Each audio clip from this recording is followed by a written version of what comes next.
The next principle begins to ask you where and how you might need to be teachable. Principle number 3 is prosperity does not have the power to make us, nor poverty the power to take it away. Let me say this again because most of us do not believe this one. Prosperity, the great job, the great house, the upward mobility, the right schools. Prosperity does not have the power to make us happy, nor poverty the power to take it away. Comes right out of verse 12. Paul says, I've learned to be content in any and every situation. And you're all, right? We're smart enough to know, I don't care who you are, you're going to have ups and you're going to have what? Downs. You're going to have ups and downs financially, you're going to have ups and downs relationally, you're going to have ups and downs in circumstances, you're going to have ups and downs in your health. So no one has all ups. But if you believe that prosperity can make you happy, your life and your energy and your focus and your time will be very clearly aligned around that. And it won't deliver. If you want to know what the practice is, it's be wise. Be wise. You say, what Chip? No. Thankful, I get. Be teachable, I get. But be wise. Here's the deal. Don't be a fool. See, if you believe that prosperity is going to bring happiness, that working a bunch of hours and having your kids and everything all the time so that they can be successful, you're a fool. That's not me. Let me describe what a fool is according to Jesus. He was teaching to a large multitude, and someone yells out of the crowd in Luke chapter 12, verse 13. Someone in the crowd said to him, Teacher, tell my brother to divide the inheritance with me. Man, who made me judge or arbitrator over you? Jesus responds. Then he went on to say, take care and be on your guard against all greed and covetousness, for one's life does not consist of the abundance of your possessions. And then he told them a parable. There was a land of a rich man, and it produced plentiful. And he thought to himself, what shall I do? For I have nowhere to store my crops. And he said, I know what I'll do. I'll tear down my barns and I'll build bigger ones, and then I'll store all my grain and all my goods, and I'll say to my soul, Soul, you have ample goods laid up for many years. You hit the lotto, you went public, you got money, you got it made.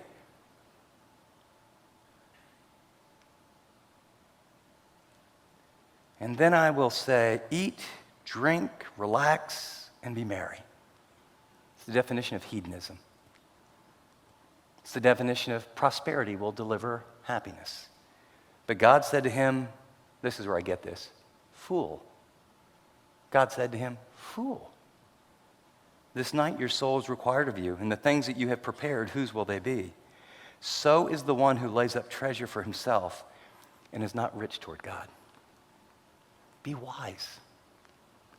Here's my fear. Not, I care about the Silicon Valley. I really care about you all, okay?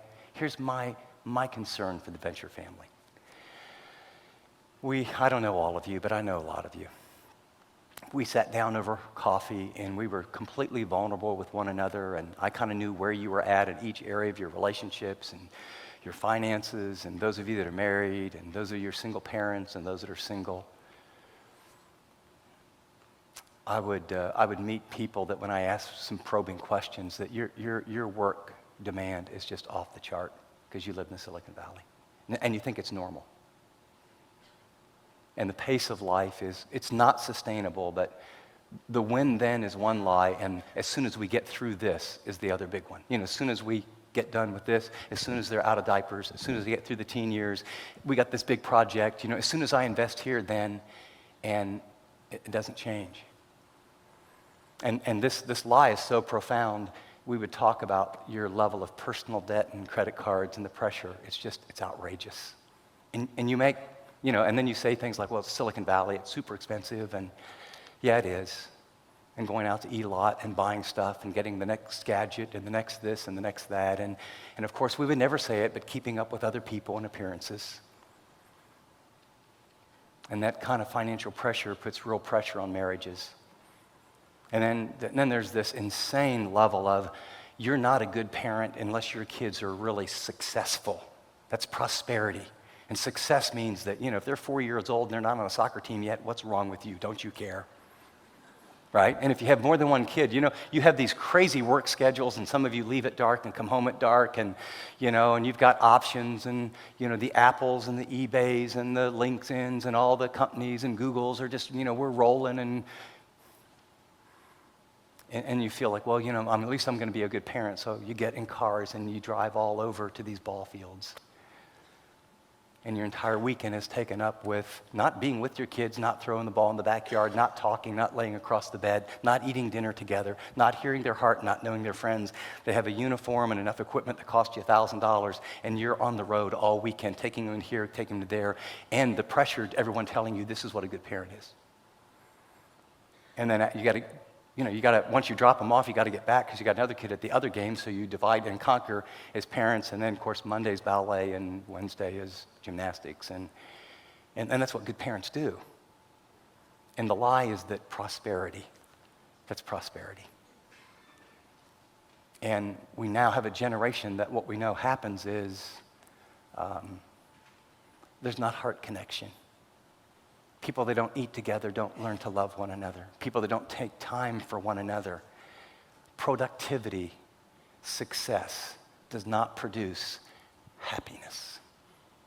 Now, I'm a coach. I went to school on a basketball scholarship, okay? I'm not against sports. But here's the question you have to ask, and I can't tell you what to do.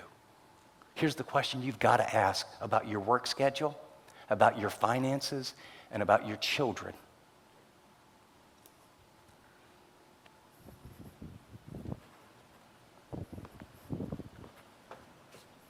How much is enough? Okay? Draw a line in the sand. You tell me. When I make this much, that's it. We're going to do one sport, but not more. This is what we're going to do, and if the practices run into our family time, these 3 nights we eat together. I don't know what it is. But all I know is, as I meet with you all, this produces marriages that drift apart, kids that feel isolated and get depressed, people who go to restaurants and 4 people that love each other all have their face in a screen, eating fast food on their way to the next event. And you have a God who says, I have so much more for you than that. Be wise. Be wise. And wisdom is following my plan